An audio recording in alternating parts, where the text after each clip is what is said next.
نبی کریم صلی اللہ علیہ وسلم نے اس کو ایک بڑی اچھی مثال کے ذریعے سے سمجھایا ہے. صحیح بخاری کی روایت ہے. حضرت نعمان بن بشیر رضی اللہ تعالیٰ عنہ کہتے ہیں کہ رسول اللہ صلی اللہ علیہ وسلم نے فرمایا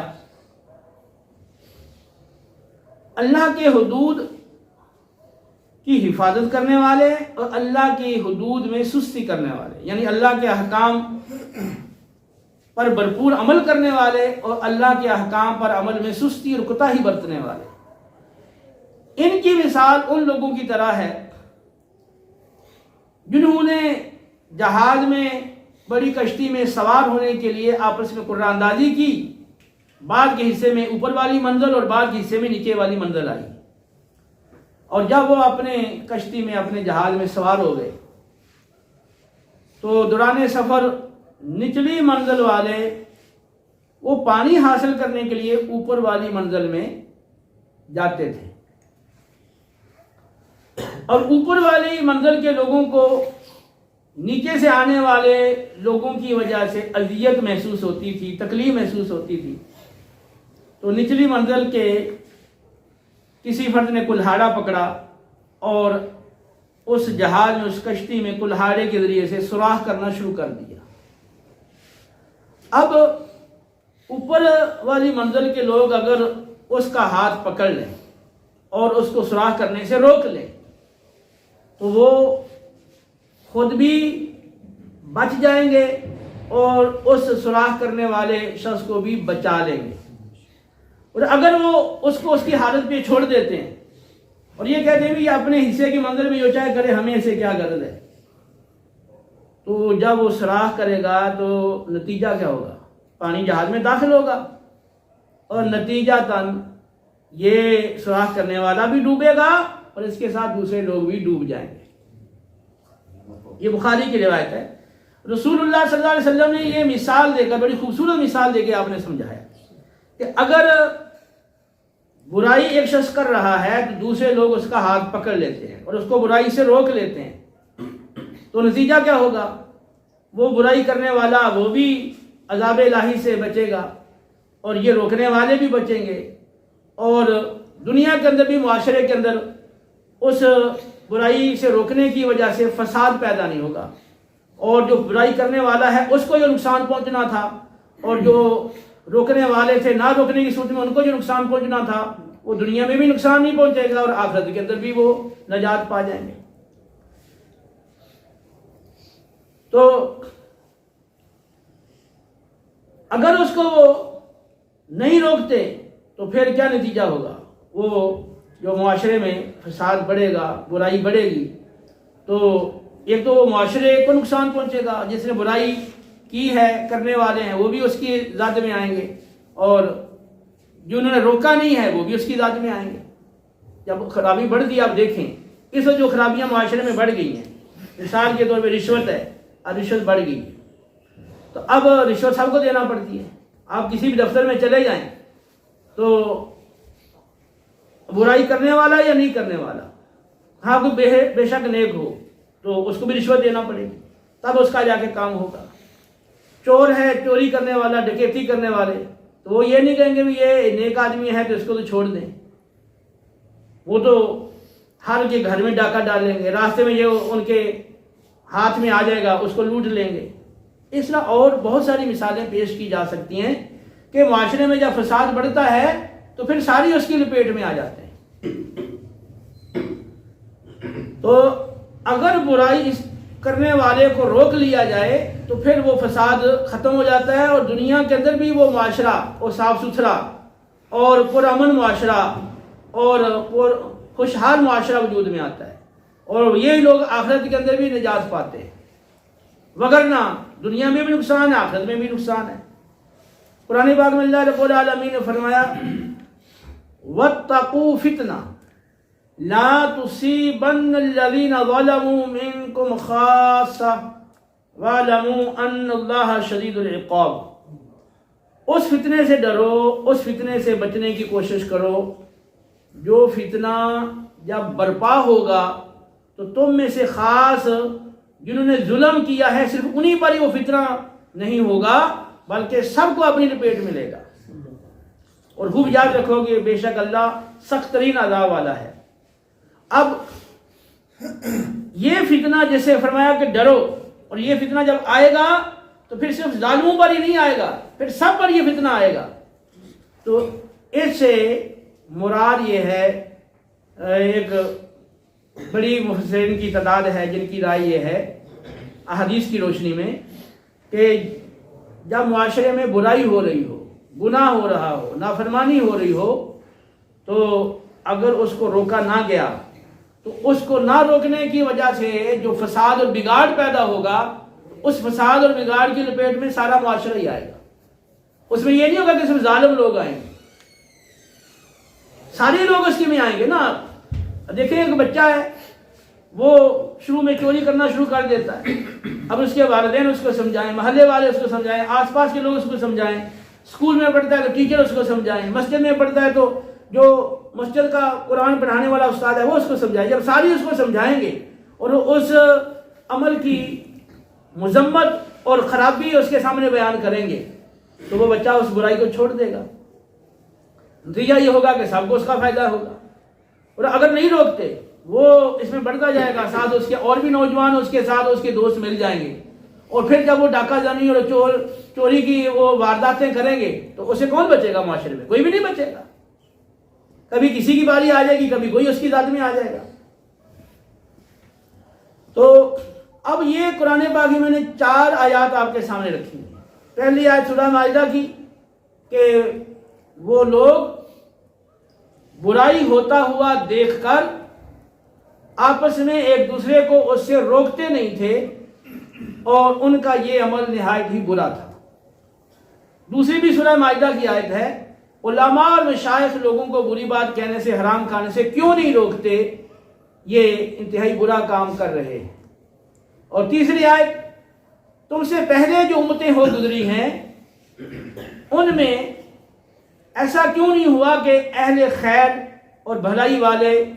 اور اچھے لوگ، نیک لوگ ہوتے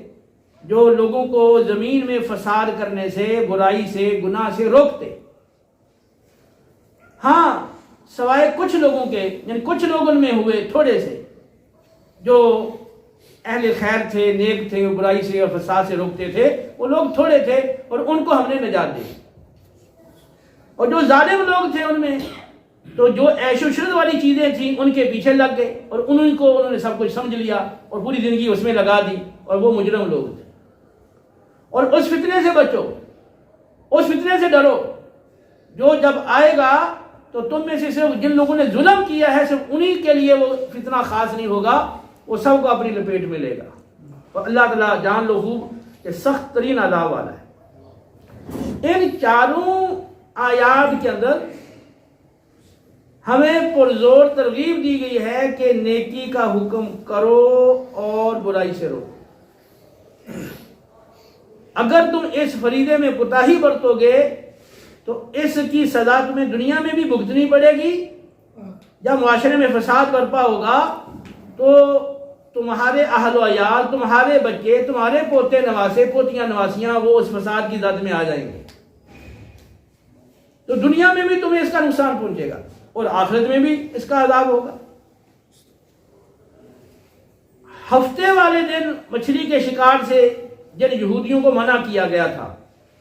سورہ اعراف میں اس کا ذکر ہے، تو وہ ہیلے بہانے سے مچھلی کا شکار کرتے رہے، تو بالآخر ان پہ عذاب آیا اور ان کو بندر بنا دیا گیا۔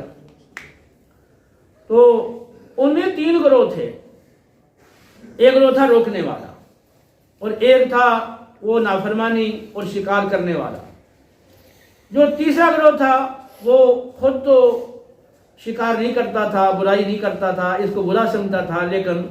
اسے روکنا چھوڑ دیا تھا۔ تو انہوں نے کہا وَإِذْ قَالَتْ أُمَّةٌ مِّنْهُمْ لِمَ تَعِظُونَ قَوْمًا اللَّهُ مُهْلِكُهُمْ أَوْ مُعَذِّبُهُمْ عَذَابًا شَدِيدًا۔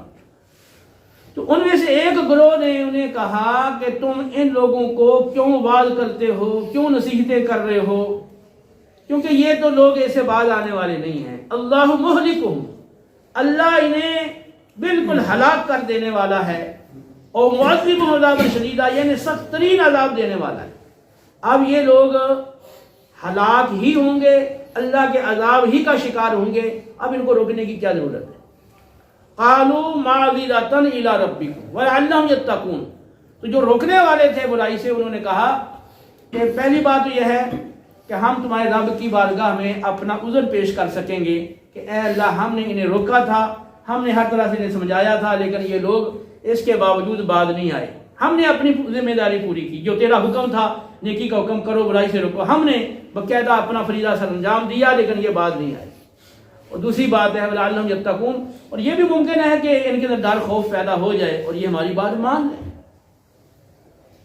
فلما نسوا ما ذکروا به انجینا الذین ینہون عن السوء واخذنا الذین ظلموا بعذاب بئیس بما كانوا یفسقون، تو فرمایا کہ جو انہیں نصیحت کی گئی جب اس کو انہوں نے بالکل بھلا دیا اور پسے پشت ڈال دیا، تو جو ان میں سے برائی سے روکتے تھے ان کو ہم نے نجات دی، جو برائی سے روکنے والے تھے ان کو ہم نے نجات دی، باقی جو ظالم لوگ تھے ان کو ہم نے سخت ترین عذاب میں پکڑ لیا، اس وجہ سے کہ وہ نافرمانی کرتے تھے کھلم کھلا۔ اب یہاں اللہ رب العالمین جو برائی سے روکنے والے تھے ان کی تعریف فرمائی ہے اور وعدے کرو ان کی نجات کا اعلان کیا، اور باقی جو دوسرا گروہ تھا اس کے بارے میں وضاحت نہیں فرمائی۔ اس وجہ سے مفسرین دو گروہ ہو گئے، بعض کہتے ہیں کہ جو روکتے نہیں تھے، اگرچہ خود نہیں کرتے تھے اگر روکتے نہیں تھے ان پر بھی عذاب آیا،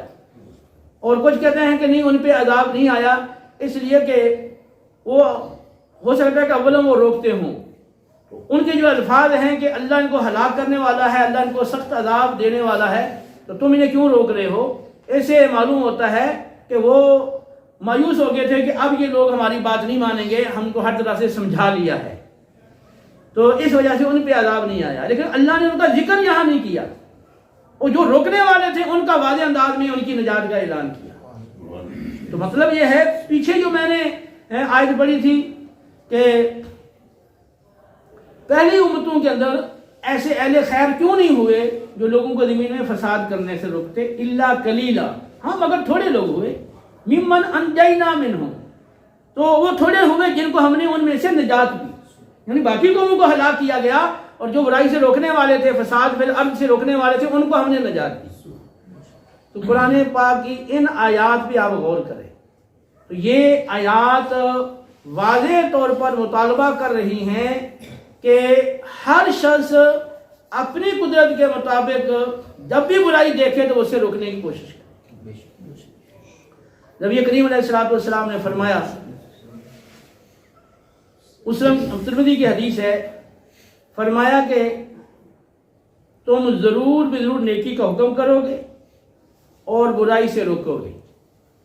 وگرنہ اللہ تعالیٰ تم پر عذاب بھیجے گا۔ پھر تم میں سے جو لوگ اللہ کی بارگاہ میں دعائیں کریں گے، اگرچہ وہ نیک بھی ہوں، جو لوگ بھی دعائیں کریں گے تو اللہ ان کی دعا کو قبول نہیں فرمائے گا۔ اب یہاں پر آپ دیکھیں کہ نیکی کا حکم کرنا، برائی سے روکنا، فرمایا یہ تم نے کرنا ہے، یہ کام ہے تمہارا، اور اگر نہیں کرتے ہو تو پھر نتیجہ کیا ہوگا کہ سب پر عذاب بھی آئے گا اور اللہ تمہاری دعاؤں کو بھی قبول نہیں کرے گا۔ تو ان نصوص سے یہ بات بالکل واضح ہے کہ نیکی کا حکم کرنا، برائی سے روکنا ہر ایک پر اپنے علم اور قدرت کے مطابق لازم اور ضروری ہے۔ سیدنا ابو بکر صدیق رضی اللہ تعالیٰ عنہ سے روایت ہے، ابو داؤد کے اندر، آپ نے خطبہ دیا اور آپ نے قرآن پاک کی آیت پڑھ کے فرمایا کہ تم لوگ اس آیت کا غلط معنی لیتے ہو، یا ایھا الذین آمنوا علیکم انفسکم، کہ اے اہل ایمان تم اپنی فکر کرو، لا یضرکم من ضل اذا اہتدیتم، تو جو گمراہ ہو گیا وہ تم کو کوئی نقصان نہیں دے گا جب تم ہدایت پر ہو۔ ابو بکر صدیق رضی اللہ عنہ نے کہا کہ تم اس آیت کا مطلب غلط لے رہے ہو، کہ تم کہتے ہو کہ بس ہم خود عمل کریں اور دوسرا کوئی برائی کر رہا ہے تو وہ کرتا رہے، ہمیں کوئی اس کا ضرر نہیں پہنچے گا۔ فرمایا میں نے رسول اللہ صلی اللہ علیہ وسلم کو فرماتے ہوئے سنا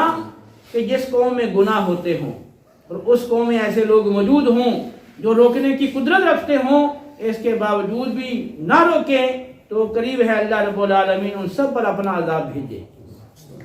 تو تو اب یہاں فرمایا کہ جب تم ہدایت پر ہو، تو ہدایت میں بندہ تب ہوگا جب وہ برائی سے روکے گا۔ تو مطلب یہ ہے کہ اے اہل ایمان، تم پر اپنی فکر لازم ہے۔ جب تم ہدایت پر ہو، تم نیکی کا حکم کر رہے ہو، برائی سے روک رہے ہو، اب اگر کوئی تمہاری بات نہیں مانتا اور وہ برائی کر رہا ہے تو اس کا ضرر اس کو پہنچے گا، اب اس کا ضرر تمہیں نہیں ہوگا۔